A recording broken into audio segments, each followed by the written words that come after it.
It broke across the diagonal along the crank, but your crank is in 3 pieces.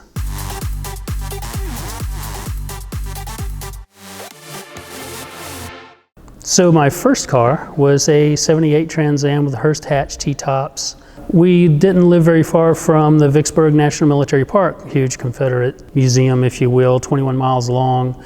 And the thing to do in the 70s apparently was set the cruise, sit on the back of the high bucket seat, steer with your feet, have your drink up on top of the T-top, and just roll through the park. So this is the kind of thing that I was introduced to very early on in a very impressionable age. Before it was my car, and it was still white with red interior. I had driven it up and down the hills through Vicksburg, Mississippi on I-20, and rolling along and, rolling the hills on the gas and then in neutral, and on the gas and in neutral. This is an automatic. And the button isn't so hot on that thing, and I actually went down a very steep hill and slipped it right past neutral into reverse, locked up the rear end, slid for a good 60 feet before I realized what was going on, killed the engine instantly, knocked it back into neutral, fought the power steering off to the side of the road, looked at all the gauges and realized everything looked normal. I just killed it, fired it right back up in neutral, back into drive and back on the road. Gravel roads were not uncommon out where we lived, so I did learn how to steer with my right foot at a very early age. And that would pay off later when I got to go to BMW and drive a 650.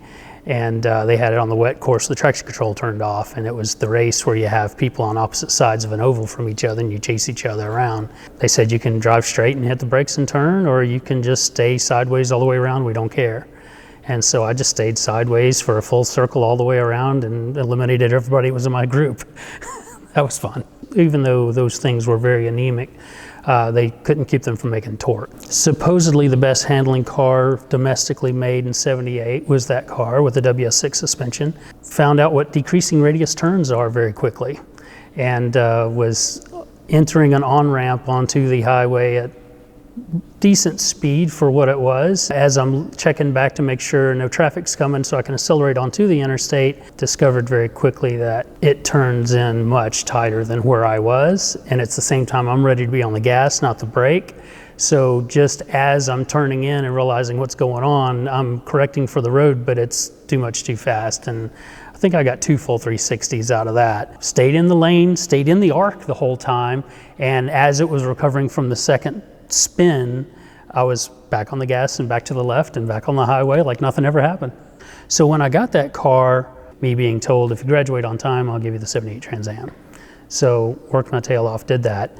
A friend of mine to this day lives in Florida, still brings up when I meet him, I'll never forget that sheriff.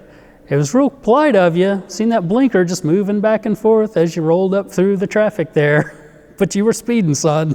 So I go into the military, and before I'm entering, there's a friend of the family has a body shop, and it was '78 and this was only '86, but it already looked rough. I had read a Road and Track or Car and Driver magazine article at the time before I was giving this car to him about tactics, if you will, how to help not be so obvious when you're speeding.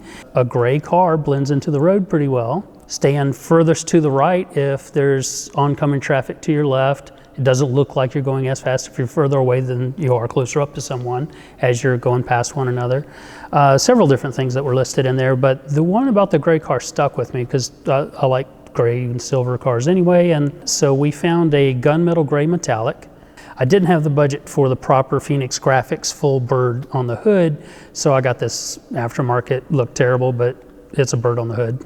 Fire chicken's still there. Get done with basic training, come back for Christmas break, I pick up the car, and then I drive it to school in Fort Eustis, Virginia. Helicopter school, worked on Apache helicopters when I was in. That February 14th for Valentine's Day, me and 3 guys jump in the car. We had a 4-day weekend. We ran down to Florida and dropped those guys off along the way and down near Miami and come back up to Orlando. All of us rendezvous back up in Cocoa Beach. We get back in the car, coming back up 95, and we're making good time. And we're trading driving because everyone's not slept in probably the last 36 hours. And I wake up and we are in North Carolina in a blizzard. And the guy says there was a real nasty noise from the fan clutch earlier, but it got quiet and it's been good ever since. First thing I do is look at the water temperature gauge. It looks fine. Doesn't even look like it's enough for the thermostat to be open. How cold is it outside? And I'm looking out there and it's just white as far as you can see. And we pull over to the gas station and I lift the hood to check out what the noise was, because this car ate fan clutches all the time. The radiator had eaten the fan blade. Fan come off of the motor, was stuck into the radiator halfway down. And I'm like, wow, how is this thing not overheating? But it was literally that cold out. The water's still circulating in the block, and we drove it all the way. All the way to Virginia, no issues. And you know, the next day I'm out there swapping out the radiator and putting a flex fan on with a spacer and no more fan clutches. And it always had a ticking noise in the bottom of the motor since we had it, but it didn't sound like a rod knock. It actually sounded a lot like a lifter ticking, or maybe an exhaust leak on the manifold. The guy that tears the motor down has these motors on the shelf. So he's like, here, I'll just swap the motor, then we'll tear yours down and tell you how much it costs based on how much it will take to repair this other one. He pulls it apart and says, you know, you have a 3-piece crank. He's like, yeah, it broke across the diagonal along the crank, but your crank is in 3 pieces in this motor. And it had, at the time, God, it must have been at least 180,000 miles on it. And I'd been driving it with that tick noise for at least 60,000 miles. So for the people that say the Pontiac motors can't hold up to whatever, they're pretty solid in my book, apparently. Today, I have the car. It is still running, even though it's cooked. It's probably going to get an engine swap and be put back onto the road under a different project.